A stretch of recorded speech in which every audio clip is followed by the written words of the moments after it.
of the APC National Party chairman, saying that anybody dreaming of becoming a president in 2027 should kill that dream because the dream is dead on arrival. How would you react to this? Well, my reaction is negative, in the sense that I have no support for the ruling party. Yeah.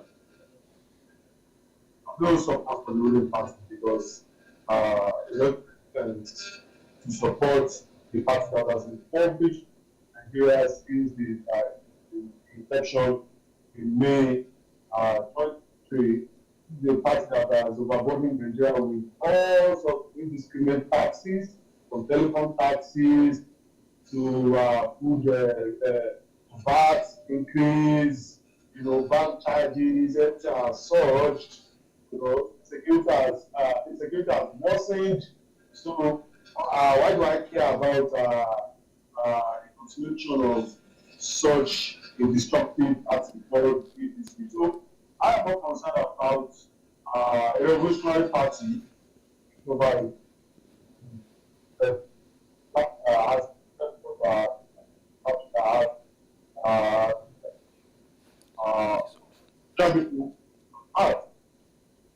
party with clear different orientation and ideology.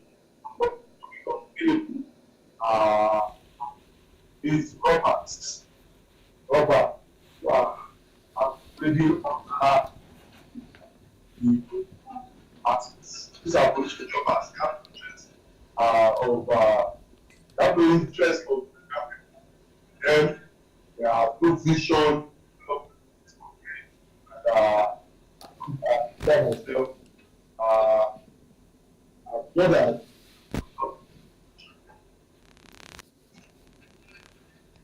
Thank you. Now, Comrade Adeola, I would like to take it from the angle of part of the civil advocacy and movement we've seen you coordinate in the past, the Take It Back movement of last year, 2024. It's coming at a time when organized labor is also calling for solidarity against the 50% tariff hike. I heard you in your earlier remarks mention some of the policies of the government of the day which have further taxed Nigerians. Now, the NLC is calling for a protest on March 1st. Is your organization going to be part of this protest? What's your take on the 50% tariff hike as approved by the NCC? Yes, it is as easy as that. President Tinubu's administration has no business with welfare and development of Nigerian people. If I thought it has come to steal, rob, and kill the Nigerian people, and he started that on the day it assumed office by removing the fuel subsidy and allowed fuel price to surge unreasonably. And it has also continued on this template of taxation increase and overburdening of the Nigerian people. And speaking to the NLC, I myself and Shure were first at the NLC headquarters Abuja when we paid the NLC president Arewa paid him the 40 visit and advised him at the NLC to spring into quick action to putting the telecom operators under pressure and forcing them to reverse the unreasonable tariff hike, reverse it, and also urge them to stage a protest, of which was initially done before it was called off. And they are also still looking forward to NLC organizing an action, which we would be part of. Well, comrade.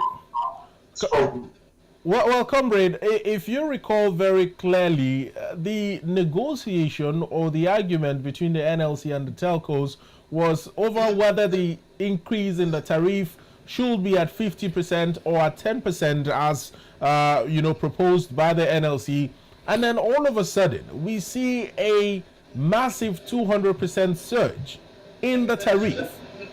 Why do you think this happened? And do you also subscribe to the fact that the NLC called this move a betrayal of trust?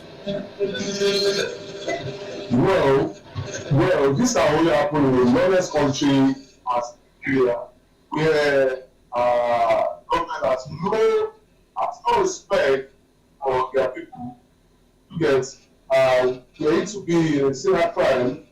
Operators, independent operators or capitalist operations, like this, dare not treat the people of such a country in this manner, in this degrading manner and disrespectful manner. So this shows that there's some sort of complacency or complicity on the part of the government. Because without levels of elements in the government, these capitalist corporations wouldn't have garnered their country to go ahead with the mindless increase in tariff hike. Now, Comrade Adeola, another position of the NLC which they find quite disrespected by is the fact that a committee was put together to look into this tariff hike and give its recommendations. But despite this committee being set up, the NCC had given the go-ahead for the telcos to carry out their increment. Now, Nigerians over the last couple of days have tried to access these services and have also found it difficult, particularly using USSD or their banking apps. I don't know if you've shared such an experience. And do you think that the hike, whilst the committee is on ground, is also part of the injustice that needs to be looked into? Please come again. I think I skipped that. Two questions. Have you had any personal experience with accessing either data or airtime on your subscriber? And do you think that whilst a committee was to give recommendations and the operators went ahead, it also constitutes the injustice that organized labor is kicking against? Okay, I get that. Yes, practically yesterday I was banned of operating online, and because I couldn't access data subscription for quite a number of hours, and it was exclusive to me. Also happened to my associates. We were frustrated all through yesterday. In fact, we considered suing anything yesterday for this inconvenience. And so on the other side, like I said earlier, these are a form of disrespect and disregard for the society or the country. The government has no respect for its citizens. And like I said earlier, here we see some form of likeness, complicity on part of the government. That's why these corporations can act, rightfully and regardlessly against the interests of the Nigerian people. Well, ahead of 2027 general elections, which is just around the corner, and of course, there have been talks about coalitions or mergers amongst top opposition parties, including the People's Democratic Party, the Labour Party, the NNPP, and other parties as well in the picture. Do you think that there might be some sort of drastic or massive shift in leadership at the top level when it comes to, I'm talking about the presidency now, ahead of 2027 general polls? What should we be expecting, considering if you consider all of the indices on the table right now, with all of these tariff hikes left, right, and center, and many individuals like yourself constantly speaking against it? Well, I believe that the APC, the ruling party, is on a journey, on a destination of self-destruction. Looking at its policies of oppressing people, clamping down human rights, indiscriminate tariff hikes, and several of it, and people's policies. Looking at all of these indices, it is clear that the ruling party is on the destination of self-destruction, and its fate in 2027 is going to be a disgrace. It's going to be a removal.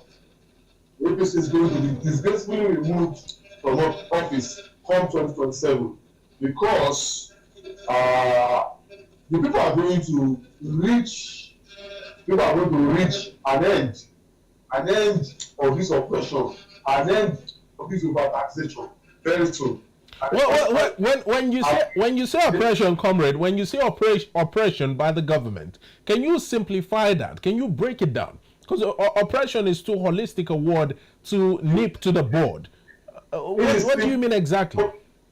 Okay, for instance, very recently, I have looked out of cases of young Nigerians or social media users who have been arrested at behind bars for expressing themselves online in terms of enforcing the Cybercrime Act. This is a clear operation of Nigerian people, particularly clamp down on freedom of expression of the Nigerian people, which ought to be a mechanism of checking the excessive of the ruling party. Are you getting me? This aside, we also saw what happened during the August protests and the October protests last year. We saw how the government brutally attacked protesters and even killed a score of them, significant number of the protesters. And also we saw the tirade went on at the federal airport, where us were being put before court. All of that affects the press, the right of the job, and we have seen this in large number.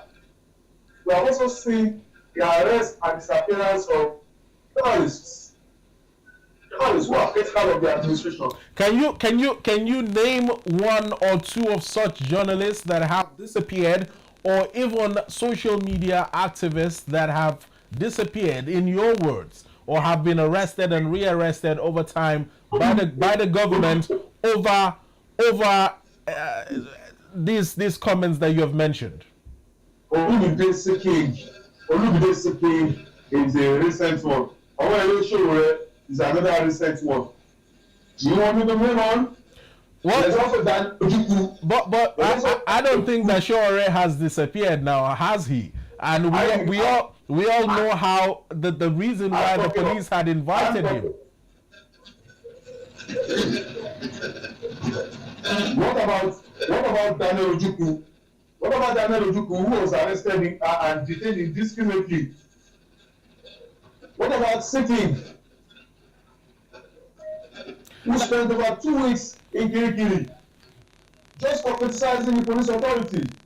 I think this is enough for oppression of Nigerian people.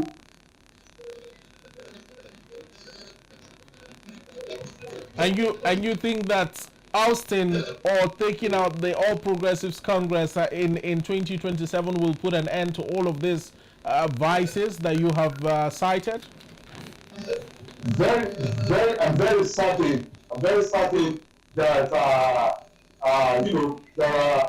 are political parties in this country whose ideology are pro-people and socialists enough to protect the interests of Nigerian people and ensure that fundamental human rights are respected and enforced, because these for me are the cornerstones of a democracy. You cannot say that our operating in democracy and freedom of expression is not guaranteed. Our freedom of the press is attacked. What democracy is that? That for me is tyranny and not democracy.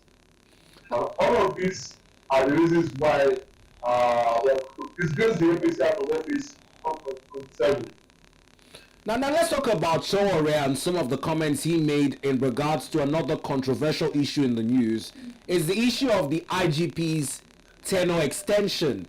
It wasn't made law until the National Assembly intervened last year, and Showore has called the Inspector General of Police Adeola Adeola an illegal IGP, citing that his extension ought not to be so.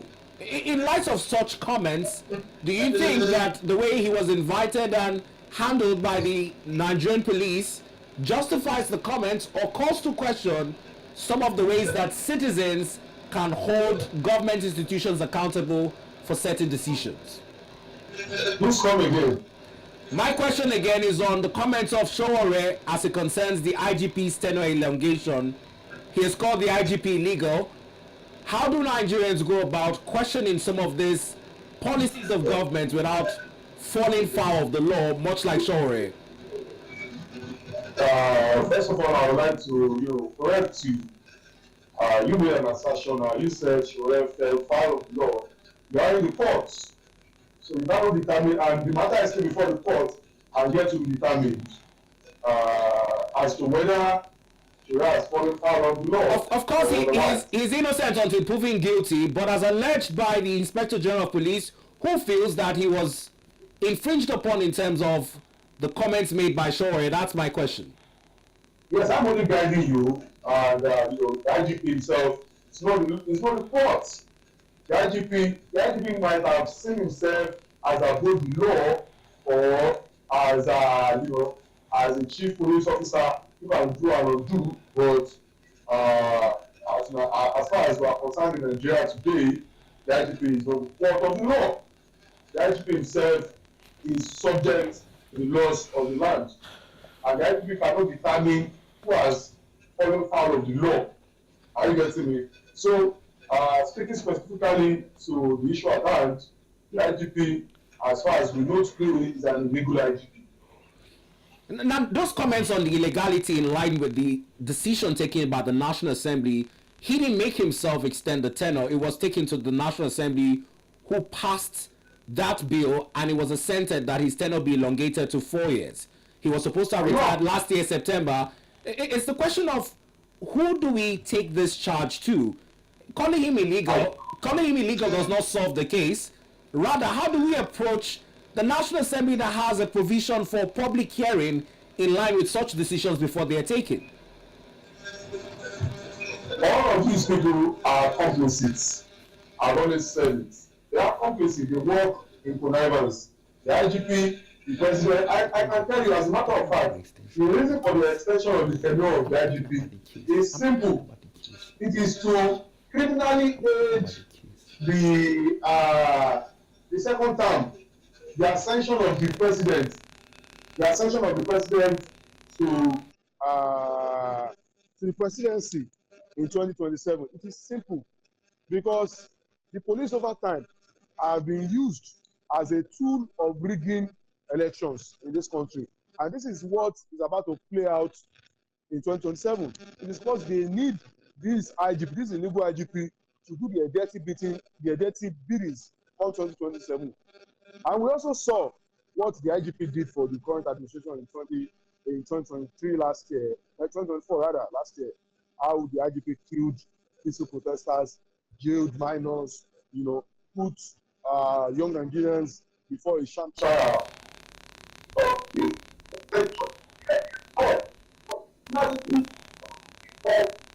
President administration sanction.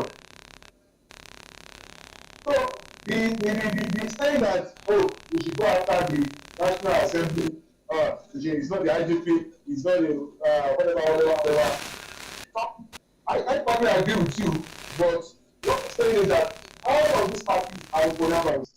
There are some complacency, going on. So none of them will be spared. Are you with me? What? I agree with you, Comrade. And why I ask is because taking the route you took last year with the protest, it was in some way outlawed. We saw police injunctions as to where you're to gather and where you're not to. We're also seeing the likes of Shore making comments and saying he's illegal. It's clamped down upon. And they're now referring it to the talks about a constitutional amendment that allows for referendum. But we have public hearing. So how do Nigerian youths who are actively involved in politics and holding leaders accountable, much like yourself, find a lawful route which will not be said to be falling short of the law, foul of the law, in pressing home our demands? Mr. Ankosa, for me, you know my background very well. We care very less about how our oppressors feel us or think of our actions.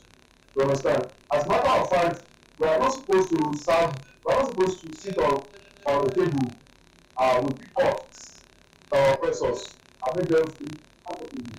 We are supposed to do things that make them feel uncomfortable. We are not in a position to make our oppressors government feel comfortable with our approach. As a matter of fact, what is happening, the features of our approach, the features of our approach, is the ability of our oppressors in power. Because if some people will say our approach are easy, matter of fact, they need to know that our approaches are working. When they say we do that.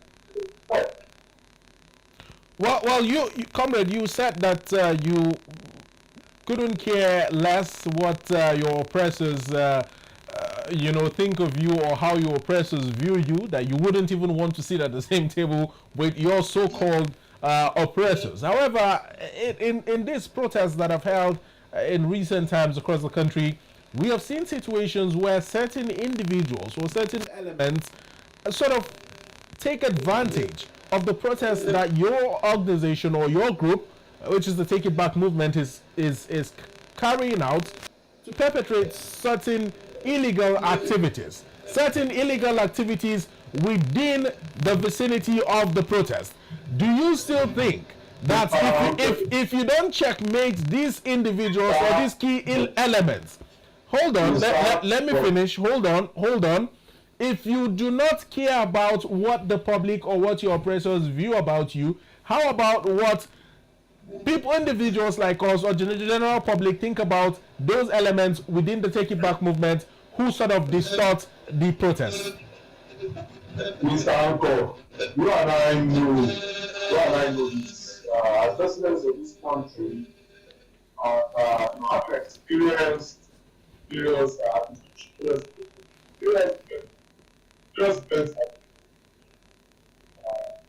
Sure. That you have planned over time that the government will sanction disruption of activity. Comrade Adeola, your connection is cutting out a bit. Could you take out the headset and check if we could still hear each other? There's some interference. I can hear you. Your feedback. I can hear you now, but your feedback at some point, whilst you're moving, is distorted. Maybe you could try speaking without the headset. Let's see if we could still hear each other. What about now? Can you hear me? That's much better. All right. What I'm saying is that history has taught us that it is people in power, people in government, who need to protect, in quotes, their seats. They always sponsor, and they want to always sponsor the destruction of our peaceful activities. And we call that figure out clearly the power. Were moved in government-owned buses and were being transported to events of NLC's event grounds to disrupt there. So this has taught us that protesters who are resisting, revolting against oppressive regimes are usually peaceful, and the disruption has come from the government either by their police and security thugs or those state actors. We have seen how police officers and soldiers and DSS operatives, provoke violence at protest ground by attacking peaceful protesters. You people don't speak. You speak less about that. You're only concerned about whatever you are concerned about, whatever protest turn out to be. But you also question the government and criticize them for coming after protesters. Now, the other angle to the conversation is on how the Nigerian youth can be more actively involved. Many talk about it from the angle that a few Nigerian youths care about even having a political card as a card-carrying member of any political party, whilst others also do not have a voter's card, but only look to express their opinions online. I don't know, as part of your movement, is there any concerted efforts to engender more inclusive participation by young persons in Nigeria when it comes to politics? You see, we cannot blame Nigerians for especially young people for the wide apathy that is being witnessed. It's a matter of fact, the direction at which successive governments in this country, seeing that Nigeria are moved, is enough. It's enough to justify a wider apathy. But on the other side, we are joining young Nigerians to not be discouraged. It's also a calculated effort to diminish political interest so that the criminality in the government can fester. So this is realistic. Get more involved in politics. After the idea that done so much people has done so much spear interest in the blacks. Young Nigerians politically participate in form of resistance, actions, online actions, and several other ways which Comrade, I understand that you are speaking from the Angle of an activist, especially with regards when you start speaking of resistance, when you start speaking of, pushbacks and all of that against certain government policies that might not really be sitting well with you or other individuals or the other activists like yourself. But when we talk about the young demographic being actively involved in youth or political participation, are there other ways apart from these sort of agitations, apart from these antagonistic tendencies that might be springing up from the pushbacks? Are there calmer and more civilized ways to go about this other than just pushing back on the government in such a manner? Let me give you an answer to this question. Okay. History, if adventure you had existed in the 1930s, I said 1930s is just some sort of yesteryears. 1930s in the US, where racism was pronounced. Yeah. Where there was color politics, where black people had, where black people in the backseat in politics, where they were denied basic political rights. You had existed in those periods. Would you be begging for some sort of compromises? Would you be calm with our approach, begging for your rights, your natural rights? Would you? Well, I'm not asking for compromises. I'm not asking for the youth to beg. What I'm asking for is civil participation. Civil participation in politics, young people running for political offices and getting elected just like anybody else, other than staging certain protests that at the end of the day get hijacked and, infrastructure of the state get vandalized and people lose their lives in the process. I know there is no victory without much struggle and all of that, but don't you think a political fight is better than just a protest fight? Do you know how many Nigerians still lose their lives to reckless government policies being? For instance, when this criminal APC party in 2023, when the orchestrated charade of revamping the naira or redesigning or recalling naira, that were lost to that charade, to that devilish practice, just for selfish gains. You know how many lives that were lost? Do you know? So when you speak of these things, what lives are even lost when we watch when we watch these criminals in power have a field day? When we watch them do their fraudulent activities, now you know how many lives that are lost? You know how many lives that have been lost to these taxation increment? Jobs that will be lost. Businesses are disrupted. The economy is in shambles. Food inflation skyrockets. You know how many lives that are lost to this reckless government policy? All we should be concerned about is how the people be more organized, more better organized, a full regime checking movement, a regime changing movement, and sweep up criminals in APC and PDP and their past alike, and then throw a political candidate to president of 2027. Now, in closing our conversation this morning, ahead of 2027, many have talked about it, that the only hope in being able to change leadership is probably a mega party I don't know what your position on this take is. The parties we have in question, many also say they do not have clear ideologies, and the conversations for individual candidacy is another option. What would you say is the best foot forward? I'm aware that there are those parties in this country today, one of which is the ANC, African National Congress, which has been at the forefront of struggle for the emancipation of the Nigerian people, which has been at the forefront of the struggle to keep these criminals in power in check. And they have also put out public programs that are largely socialist.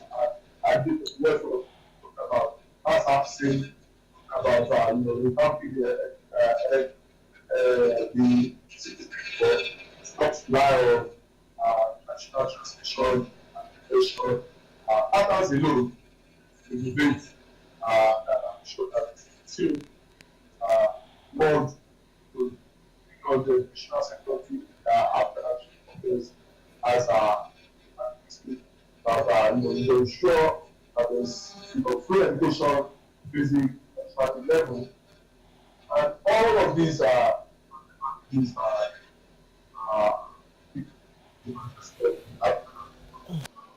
however, I like those who have these programs.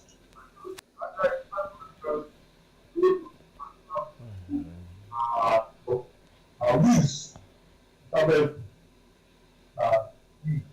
them. Well, so Comrade Adeola, we thank you for taking our time to join the conversation this morning. We do appreciate you. We're looking forward to another of such conversations going into the year. All right, I'm grateful to this show. Hope to see you again. Thank you very much. Well, in wrapping up our social political conversations, it's important to note that the Ikimi committee that